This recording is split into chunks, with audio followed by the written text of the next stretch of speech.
Updated. Sister called me greedy for charging rent, so I changed the locks and left her homeless. Original post. I, 27 female, let my sister, Jen, 34 female, live with me when she was going through a bitter divorce. Now it's been 7 months since she's been living with me. Jen was married to a rich man for almost a decade, after which he cheated on her, and she dumped him. She stormed out of his house impulsively in anger, but didn't know where to go. She was a stay-at-home wife. Her husband was quite well off. They had no children, and she had a lavish lifestyle. She was accustomed to an easy life, and when suddenly thrust into a harsh reality, she didn't know what to do. The friends she had were mostly the wives of her husband's friends, so she couldn't seek shelter at their place. She was supposed to get alimony, but the divorce proceedings were still ongoing, so she needed my roof until then. Our parents live in the countryside, far away from the city, and Jen didn't want to go there, so she turned to me, hoping I would be her savior. Despite living in the same city for so many years, Jen never visited me.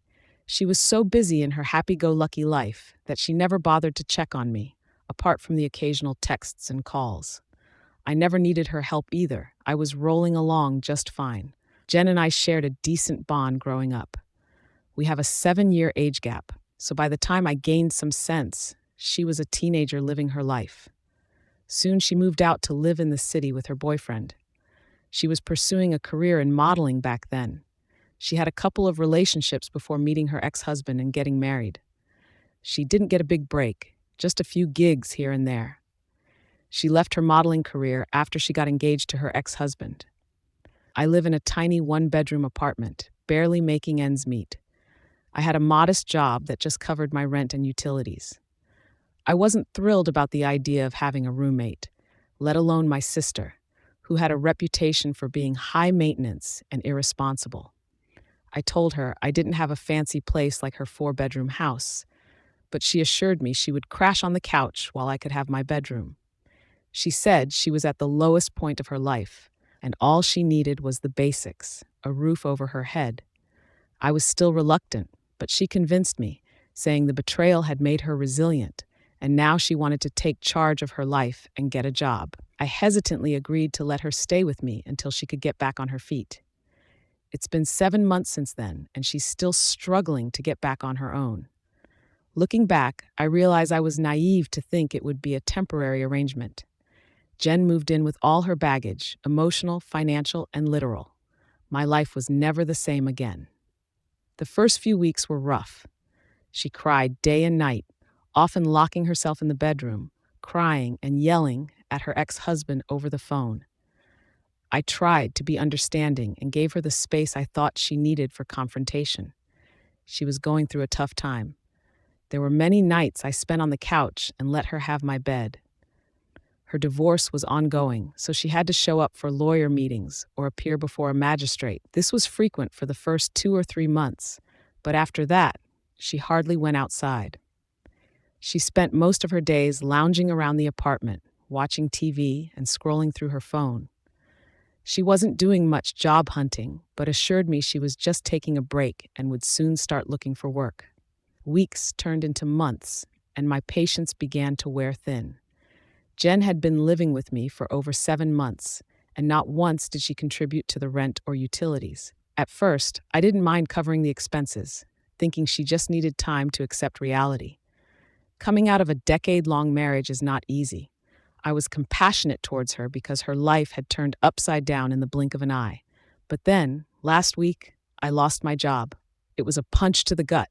The company I worked for went bankrupt. I came home and broke down in front of Jen. That job meant everything to me. I cried, telling her how I would manage the expenses.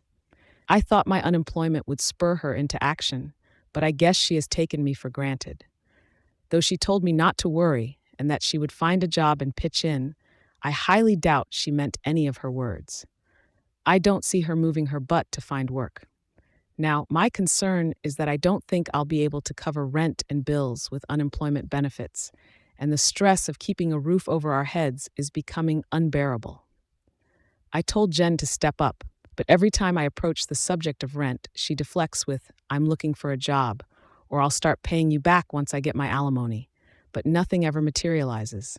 No job, no effort, no rent. Whenever I get angry about this, she starts sobbing about her miserable life.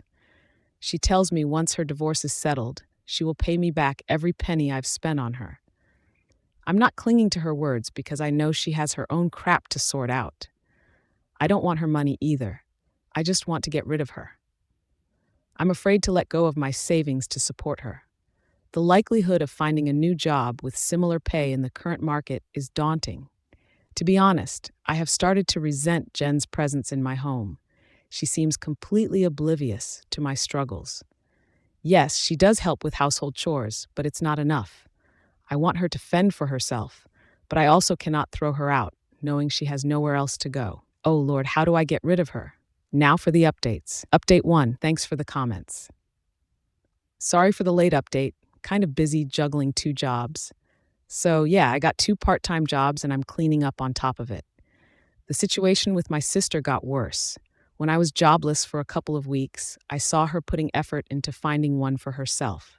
She got a receptionist job, did it for a month, and when I got 2 part-time jobs, she quit hers. She thought I could take care of us like before, because my payout from both jobs combined is equivalent to my last full-time job. But I have to slog for 12 hours a day. I asked what happened to her job. She said she took leaves to attend court cases and hence she was fired. I told her up front that she needed to find a job or find another way to pay the rent and utilities. She didn't take it well, but she found another job and said she would pay for her bills. She started bringing her own food and didn't touch mine, but there was still no contribution towards the utilities and rent. When I asked, she said her payout was very low and she was exhausting most of it on food and other expenses. She said she was hunting for a better paying job and would pay the rent once she found it. I frowned, and she said she would pay the outstanding bills for all the months together once she got a better job or the alimony. I want her to move out, but she's not able to pay the minimum rent to me. How on earth would she be able to rent her own place? 2 more months went by and nothing changed. Jen was still not able to pay the rent, still lounging around my apartment, and still not paying a cent towards the utilities. In her defense, she would say, "What extra do you have to pay for me? I bring my own food. You still have to pay the rent and utilities even if I'm not here. Then how the hell am I piling up on you? In fact, I help out by lending a hand with the household chores. You never appreciate me for that." I usually don't indulge in any conversation with her, but I had reached my breaking point. I shot back. Let me give you a reality check. In case you didn't realize, your nonstop 12 hours of watching TV and keeping the lights on adds to the electricity bill significantly. Also, if you weren't here, I could have gotten a roommate who would have actually paid me in real currency and not false promises. She stared at me with wide eyes and said, "Who would agree to live in this dingy apartment, and that too on the living room couch?" I was stunned at her words. My apartment is not the best in town, but it's definitely not dingy. And even if it is, it's the same place that gave her shelter when she had nowhere else to go. She quickly took back her words and said, "My bad. I haven't lived in this kind of arrangement, so it's hard for me to believe that people rent out their living rooms as well. Don't worry, I'll pay you all the bills once my divorce is settled. I'm keeping a note of all the money I owe you until now." I wanted to ask her how much she owed me, but I didn't want to mess my head talking to her. After the discussion, the tension between us thickened. Every conversation seemed to end in an argument. I'll be honest, it was mostly me who got annoyed and fought with her because she wasn't ready to take responsibility. She was softer on me, but what other option did she have? To make matters worse, I found out she was bringing boys over when I wasn't around. One day, I came home early to find strange men lounging on my couch. On seeing me, she swiftly went outside with him. When she came back, I asked her about him, and she said he was her friend from work who came to drop her off, and she invited him upstairs for coffee. A week later, I found a random guy coming out of my bathroom. I felt violated in my own space. It was evident she was bringing men into my apartment in my absence. I confronted her, but she brushed it off, saying she needed distractions to cope with the stress of the divorce. I said, "You can have all the distractions you want, but not in my apartment. God knows what kind of infections these men bring with them." I wanted to be compassionate, but it was hard to feel sympathy for someone taking advantage of my generosity. I knew that if I didn't take drastic action soon, I would end up in serious financial trouble. That's when I knew I had to be firm. I sat Jen down and told her that my finances were tight and I would need a roommate. So if she really wanted to stay, she needed to start paying rent or she would have to leave. I wasn't asking for much, just enough to cover her share of the rent and utilities. But Jen wasn't having it. She thought by bringing her own food, she was done with her part. She called me greedy and selfish, accusing me of only caring about money and not about family. She said I was being cruel to her in her time of need and that I was a terrible sister. I was flabbergasted. After everything I had done for her, how could she turn around and call me greedy? She knew my situation, that I had lost my job, slogging 12 hours to make ends meet, yet she acted this way. I shot back at her and called her a freeloader. She stormed out of the house in anger. Then she did the worst. Instead of reflecting on her behavior, she badmouthed me to our parents, who lived in a different town and had no idea what I was going through. The next day, I received a call from my mom. She was upset, saying Jen had told her I was trying to kick her out on the street. She said, "How could you be so heartless, especially when Jen is going through such a tough time?" I tried to explain my side, but it was clear my parents had already made up their minds. They sided with Jen, telling me I needed to support her no matter what. I asked if they would be willing to help out by sending money to cover Jen's share of the rent. There was a long silence before my dad finally spoke up, saying this was one of the rare moments where I needed to step up and help my sister. I got furious at his demand. It was easy for them to say when they weren't the ones footing the bill.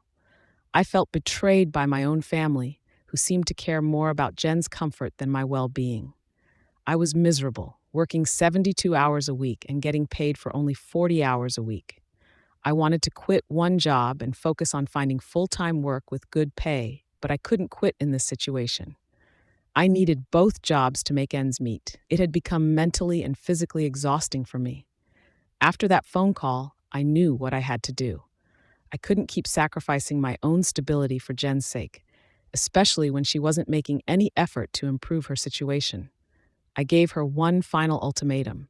Either she starts paying rent and utilities, or she has to leave.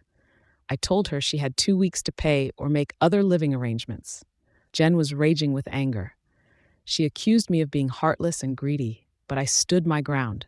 I couldn't afford to let her stay any longer without contributing. The final straw came when she threw a tantrum, telling me she didn't need my charity and would find a place to live on her own. I said, "Cool, we'll see." 2 weeks passed, and Jen still didn't pay the rent or make any plans to move out. So I did the only thing I could. I packed up her stuff, left it by the door, and changed the locks while she was out fooling around. When she came home that night and found herself locked out, she called me in a panic, begging me to let her in. But I had made up my mind. I told her she needed to find somewhere else to stay and hung up the phone. I saw her from my window leaving the apartment in despair. I felt bad for her, but what else could I do? My parents also called, but I ignored them. I was done supporting Jen. If she doesn't want to improve her life, there's nothing I could do. Update 2. The next few days were tough. Jen called me multiple times, leaving voicemails filled with apologies and pleas for me to let her back in. She tried to manipulate me, saying she was going through a tough time and that I was being cruel by abandoning her when she needed me the most. She even tried to guilt me, saying our parents were disappointed in me for turning my back on family. But I didn't budge. My parents also tried every means to convince me to take her back, but I didn't give in. Finally, they offered to pay Jen's share of the rent, but by then, I had already put up my living room for rent and found a roommate who was willing to move in immediately. I couldn't afford to lose that opportunity. I knew if I let Jen back in, I would be right back where I started, struggling to make ends meet and dealing with her and my parents' constant excuses. My parents didn't see my point about why I didn't want to live with Jen again. They even threatened to cut me off if I didn't let Jen in. I said, "Do it, by all means. I'm not going to have her back at any cost." Eventually, Jen gave up. She moved in with a friend, and I haven't spoken to her since. It's been tough, but at least now I'm able to focus on myself and my own future. I'm still working my 2 jobs, but with the extra rent money from my new roommate, things have gotten a bit easier financially. Looking back, I wish things could have turned out differently. I wish Jen had been more responsible and appreciated the sacrifices I made for her. But at the end of the day, I had to do what was best for me. I'm tired of being the one who always takes care of everything. It's time for me to focus on my own happiness and future. As for Jen, I don't know what's next for her. Maybe she'll finally get her act together, or maybe she'll continue to struggle. I hope she figures it out, but I can't be the one to help her anymore. Story 2. I think the way I reacted to finding out my bed friend is gay just ruined our friendship, and I feel awful. I need to get this off my chest because I've been losing sleep over it, and I'm feeling like the worst friend on the planet right now. I, 19M, played basketball in high school, and me and the guys from the team are closer than family. We've been through everything together. There is 5 of us total. 2 of them are at my college, but one of my closest boys, let's call him Jay, 18M, goes to a school about an hour away. Even though we go to different schools, we've stayed tight. Last week it was Jay's birthday, and I thought it'd be a good idea to surprise him. I drove up to his school with a small cake, just wanting to hang out and show my boy some love. I called him when I got there and he was happy. We met up, found a spot to sit and chill while he was waiting for his next class, and everything was great. Then out of nowhere, this girl walks up to us and Jay introduces her as a friend from one of his classes. We do the typical nice to meet you stuff, and I tell her how me and Jay go way back from ball. Then she hits me with, "Yeah, it's awesome how the jocks didn't care about having a gay guy on the team." I straight up laughed, thinking she was joking, but when I looked over at Jay, his face just dropped. I've never seen him look like that. Pure panic. He mumbled something and walked away, and I followed him, and when we were alone, I straight up asked, "Dim, you're gay?" He didn't say anything, just stayed silent, and I felt my heart drop. Not because he's gay, honestly that's whatever, but because he didn't any of us. And yet this random girl from a class he's known for like 6 months knows. I was hurt. We're supposed to know everything about each other. All the stupid, embarrassing stuff we've done, everything. So I said something dumb like, "Why didn't you tell us?" "Bro, we'd never ditch you for that." That's when he snapped. He started yelling, telling me to stay away, saying he didn't tell us because he's ashamed. He started calling himself these awful things. It hurt to hear him talk about himself like that, like he thinks we'd hate him for it. And then he just broke down. I tried to hug him, tell him it's okay, but he pushed me off and stormed away. Later, I found out he left our group chat. The other guys are asking me up, asking what's going on, but I don't know what to say. I'm not going to out him. That's not my place, but I still feel like I just messed up so bad. I wasn't mad BC he's gay. I was mad BC he felt like he couldn't tell me. But now I see it's not about trust, it's about fear. He's been hiding this part of himself for so long because of how people treat you for it in our country. And I was too caught up in my own stupid feelings to realize that. I should have had his back instead of making it about me. I miss my boy. I just want to reach out, tell him I love him, tell him he's not alone, and that we'd never judge him for something like this. I don't care about anything but getting my bro back. Life doesn't feel right without him around.